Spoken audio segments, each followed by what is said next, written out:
আসসালামু আলাইকুম রহমতুল্লাহি ওবরকাতুহু।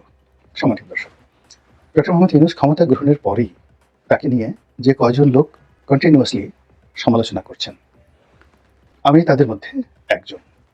কেন সমালোচনা করেছি বা করে যাচ্ছি, এর মূল কারণ হলো যে এই ভদ্রলোক অনেক বড় মাপের মানুষ, প্রাজ্ঞ, দেশ বিদেশ ভ্রমণ করা মানুষ, এবং আমার সঙ্গে তার সুদীর্ঘকালের পরিচয় এবং সখ্যতা। সমালোচনা করেছে এই কারণে যে তিনি রাজনীতির ব্যাপারে উদাসীন এবং তার যে বাস্তব অভিজ্ঞতা সেটি নেই, এবং তিনি তার আপন কর্মে বেশ স্বাচ্ছন্দ্য অনুভব করেন। অর্থাৎ তিনি গ্রামীণ ব্যাংক চালান, এটাই তার জ্ঞান। তিনি দেশের বাইরে প্রচুর ভ্রমণ করেন, দেশের বাইরে তার টুকটাক ব্যবসা বাণিজ্য আছে, বিভিন্ন প্রতিষ্ঠানের তিনি উপদেষ্টা, বিশ্বের অনেকগুলো দেশে গিয়ে তিনি নিয়মিত মোটিভেশনাল স্পিচ দেন। এই কাজগুলো করে তিনি আনন্দ পান এবং এটি তার রক্ত মাংসের মধ্যে মিশে গিয়েছে। আমি সাধারণত ট্রাভেল করতে পারি না, অফিস থেকে বাসায় ঠিক আধা ঘন্টার সময়ের জন্য যদি বাসে উঠি, এটি আমার জন্য, বা গাড়িতে উঠি, এটি আমার জন্য খুব কষ্টকর হয়।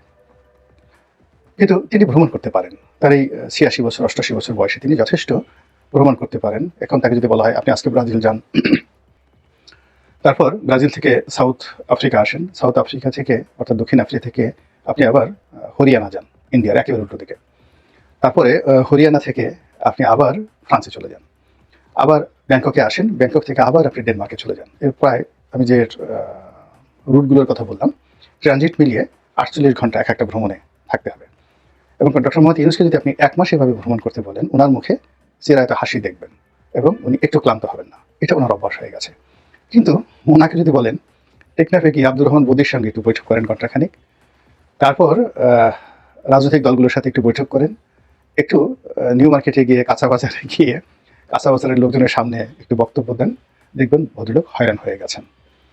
তো এই যে তার যে রাজনীতি বিমুখতা, অথচ রাজনীতি দ্বারা তিনি ক্ষতিগ্রস্ত, আবার রাজনীতির প্রতি তার যে কামনা নেই, এটাও কিন্তু বলা যাচ্ছে না।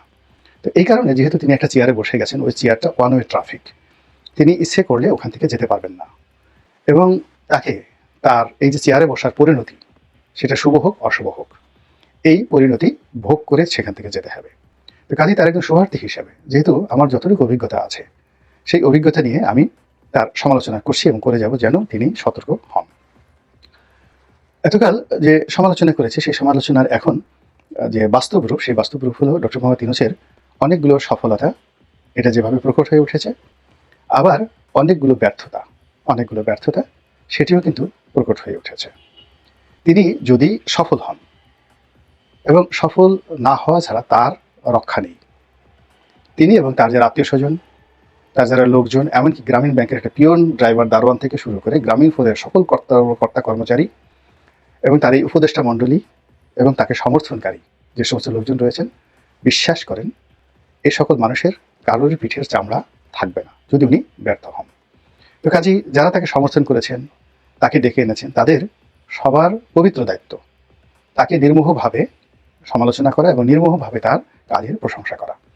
তো সেই প্রশংসা করাগুলো যা তাকে ইন্সপায়ার করবে, একই সঙ্গে তার সমালোচনা যদি করা হয় মান সম্মান সহকারে, যেন তিনি হতাশ না হয়ে সতর্ক হয়ে পড়েন। আমি সাধ্যমতো চেষ্টা করেছি তাকে অশ্রাব্য, তারপরে যে আমি শেখ হাসিনাকে নিয়ে যে সকল কথা বলেছি, তার 100 ভাগের 1 ভাগ কথাও কিন্তু তাকে নিয়ে বলিনি, কিংবা অতীতে তারেক রহমান সাহেবকে নিয়ে, বেগম খালেদা জিয়াকে নিয়ে, বিএনপিকে নিয়ে যে কথাগুলো বলেছি, এখনও যে কথাগুলো বলি, ওইরকম ভাষায় কিন্তু আমি আসলে তাকে নিয়ে কখনো বলিনি। এর কারণ হলো তার যে বয়স, এই বয়সে অভিমানটা খুব বেশি হয়ে যায় এবং হতাশা মানুষকে খুব পেয়ে বসে তার এই বয়সে। তো সেই কারণে আমি ধীরে শোয়ে তারপরে তার সমালোচনা করি। এক, দ্বিতীয়ত আমি কেবলই মাত্র তিনি ছাড়া অন্য কোনো উপদেষ্টা বা অন্যান্য যারা তার লোকজন রয়েছেন, যাদেরকে তিনি ইতিমধ্যে রিক্রুট করেছেন, সেটা দেবপ্রিয় বাবু বলেন, বদিউল আলম মজুমদার বলেন, আলী রিয়াজ সাহেব বলেন, তারপরে কামাল আহমেদ সাহেব বলেন, যাকে সাংবাদিকদের বা সংবাদপত্রের যে সংস্কার এই কাজে নিয়োজিত করা হয়েছে,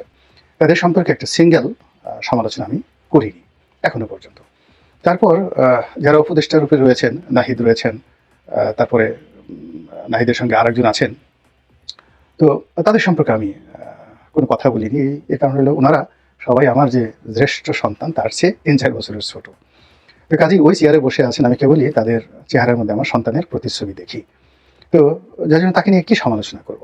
বাইরে যারা আছেন সমন্বয়কদের মধ্যে যারা সিনিয়র, বিশেষ করে উমামা আছেন, তারপরে সার্জিস আছেন, এখন তারপরে আরেকজন ভদ্রলোক আছেন, আমি বারবার শুধু তার নামটা মনে করতে পারি না। এই সময়টাতে তাকে নিয়ে অনেকেই সমালোচনা করে জানলাম যে তিনি আমার নির্বাচনী এলাকায় বিয়ে করেছেন। তো এই ভদ্রলোকদের সম্পর্কে, এরা আমার সন্তানের বয়সী, তাদেরকে নিয়েও আমি এখন পর্যন্ত কোনো সমালোচনা করিনি এবং তাদের কোনো নেগেটিভ কথাবার্তা আমি শুনি না, কখনোই শুনি না। এর কারণ হলো যে আমার জীবন ব্যক্তিগতভাবে একেবারে গত 15টি বছরের মধ্যে 10টি বছর রীতিমতো জাহান্নামের মধ্যে ছিল। তো এই যারা যুবক, যারা জীবনের ঝুঁকি নিয়ে অন্তত শেখ হাসিনা রেজিমের যে একটা অবসান ঘটিয়েছে, ফলে আমার ওই শেখ হাসিনা সংক্রান্ত, আওয়ামী লীগ সংক্রান্ত যে ভীতি ছিল, ভয় ছিল, আতঙ্ক ছিল, অস্বস্তি ছিল, সেই কারণে আমি আসলে তাদের সকলের প্রতি কৃতজ্ঞ। 2 নম্বর হলো যে যারা এই মুহূর্তে উপদেষ্টা হয়েছেন, আপনারা সবাই জানেন যে এখন এটা ওপেন সিক্রেট হয়ে গেছে যে প্রথম দিকে ডক্টর মোহাম্মদ ইউনূস বা সেনাবাহিনীর পক্ষ থেকে একটি জাতীয় সরকার করার চেষ্টা করা হচ্ছিল এবং রাজনৈতিক দলগুলো থেকে প্রতিনিধি নিয়ে একটা বড় আকারে সরকার পরিচালনা করার একটা চেষ্টা ছিল এবং সে ধরনের জাতীয় সরকার হলে রাজনৈতিক যারা লোকজন আছেন তারা অনেকেই অন্তর্ভুক্ত হতেন এবং সেখানে হয়তো আমিও হতাম, কিন্তু রাজনৈতিক দলগুলো সেটা গ্রহণ করেনি। এর কারণ হলো যখনই একটা জাতীয় সরকার গঠিত হতো, এই নির্বাচন করা থেকে শুরু করে বর্তমান যা কিছু হচ্ছে সবকিছুর জন্য সেই জাতীয় সরকার দায়ী হতো এবং রাজনৈতিক দলগুলো এখন যেভাবে কথা বলছে ওভাবে বলতে পারেনি। তো যেহেতু রাজনৈতিক দলগুলো স্বল্পতম সময়ের জন্য 1 বছর 2 বছরের জন্য ক্ষমতা পেতে চায় না, তারপরে যাকে বলা হয় উপদেষ্টা হওয়ার জন্য রাজনৈতিক দলগুলোর, বড় বড় দলগুলোর কারোর ইচ্ছা ছিল না, তাহলে তো তারা প্রস্তাব গ্রহণ করতো। অন্যদিকে আমরা যারা নির্বাচিত হয়ে সংসদ সদস্য হয়েছি, রাষ্ট্রীয় ক্ষমতা ভোগ করেছি, ফলে আমরা এটার সৌন্দর্যটা জানি, আরাম আয়ের জানি, আবার এটার বিরোধ এবং বিপত্তি জানি। তো এখন যারা এই অল্প সময়ের জন্য 1 বছর 1.5 বছর বা 3 মাস 6 মাসের জন্য হন, মূলত তাদের সবারই আর রাজনৈতিক ক্যারিয়ার থাকে না। এবং আপনি দেখেন অতীতে যারা এই তত্ত্বাবধায়ক সরকারের উপদেষ্টা হয়েছেন তারা কেউ কিন্তু আমাদের সমাজে ওয়েল অ্যাকসেপ্টেড হননি, কিন্তু তারা সফল হয়েছেন, কিন্তু তারপরেও এই সমাজ তাদেরকে গ্রহণ করেনি।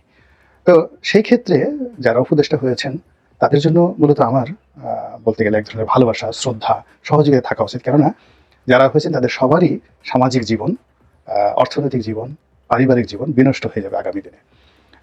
যারা রাজনৈতিকভাবে পরীক্ষিত লোক, যেমন ধরুন মির্জা ফখরুল ইসলাম সাহেব, মির্জা আব্বাস, কিংবা বিএনপির প্রথম সারির 100 জন নেতাকে যদি বলা হতো উপদেষ্টা হওয়ার জন্য, কেউ কিন্তু হতেন না। এর কারণ হলো তিনি যেই মুহূর্তে উপদেষ্টা হতেন সঙ্গে সঙ্গে বিএনপির সঙ্গে তার রাজনৈতিক সম্পর্কটা কাটা হয়ে যেত। তিনি জীবনে আর কখনো বিএনপি, আওয়ামী লীগ কোনো দলের মনোনয়ন তিনি আর পেতেন না।